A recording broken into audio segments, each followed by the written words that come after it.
Thank you, Mark, and thank you to the U.S. Chamber of Commerce Foundation for co-hosting this important forum with the State Department. The U.S. Chamber of Commerce Foundation has been a long-standing partner of the State Department. On behalf of Secretary Tillerson, thank you for your leadership, commitment to gender equality, and to women's economic empowerment. I'd also like to thank participants from the private sector, government, civil society, multilateral organizations, and academia. You all play a critical role in advancing the rights of women and girls. From the U.S. government's perspective, the case for advancing women's full participation in society is clear. Further, advancing women's economic participation globally is absolutely critical to achieving U.S. foreign policy objectives and is directly linked to our national security. Strengthening the role of women in the global economy benefits everyone. It's good for a company's bottom line, it is good for a nation's economic growth, and most importantly, it is good for global security and stability. Last year, President Trump declared, "In order to create economic growth and lots of very good, well-paying jobs, we must ensure that our economy is a place where women can work and thrive." The president went on to assert, quote, "We need policies that help to keep women in the workforce and to address the unique barriers faced by female entrepreneurs," unquote. We must heed the president's call to action and work together to ensure that women are equipped with the necessary skill sets and are provided equal access to the labor market, especially in high-growth, high-wage sectors. The data alone tell us why this matters. In firms where at least 30% of the executive leadership is made up of women, there's an estimated 15% increase in profitability.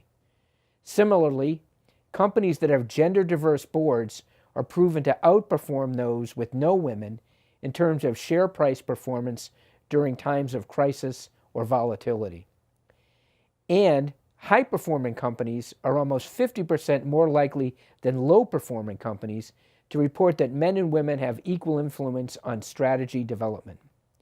Despite this data, women remain widely underrepresented in business leadership positions and continue to face ongoing challenges in the business sector. And the U.S. is no exception. Although women comprise 47% of the U.S. labor force, they only occupy about 6% of corporate CEO and executive positions in the nation. We can and we must do better. I know that you are here today because each of you and your companies or organizations share that same valuable perspective. We know that women uniquely help businesses thrive and prosper with new ideas and a different perspective. And the private sector has an influential voice that can be a powerful tool for raising awareness and mobilizing collective action on women's issues. Not only can the private sector help make the case for why these issues matter to shaping U.S. foreign policy, but it can also take action to demonstrate their importance. The United States is working through policy engagement programs and partnerships to advance women's participation in the economy, including with many of the organizations in the room this morning. We've created centers that provide training, mentoring, and technology support to help women entrepreneurs start and grow their businesses. We've built networks for women entrepreneurs in regions around the world to expand their access to global markets. We've hammered away at the barriers that keep women from benefiting from trade agreements. We've swung open the doors for women to be a part of the global value chains. We also promote policy changes to increase educational and employment opportunities for women in the fields of science, technology, engineering, and math. And we will help fill employment shortages and boost competitiveness in the transportation sector by focusing on women's education, job access, retention, and leadership development.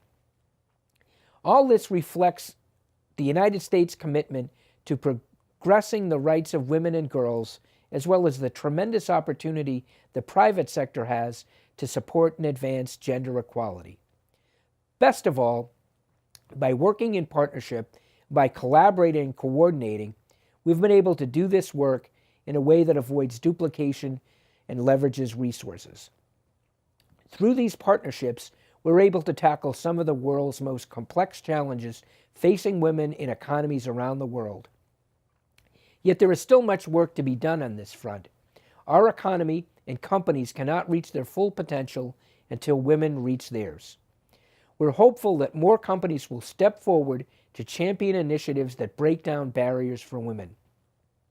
And we welcome further collaboration from the private sector to reduce barriers that limit women's participation in business, support their professional development, and assist them in starting and scaling their businesses. Thank you for the opportunity to share my thoughts with you today and for your continued partnership.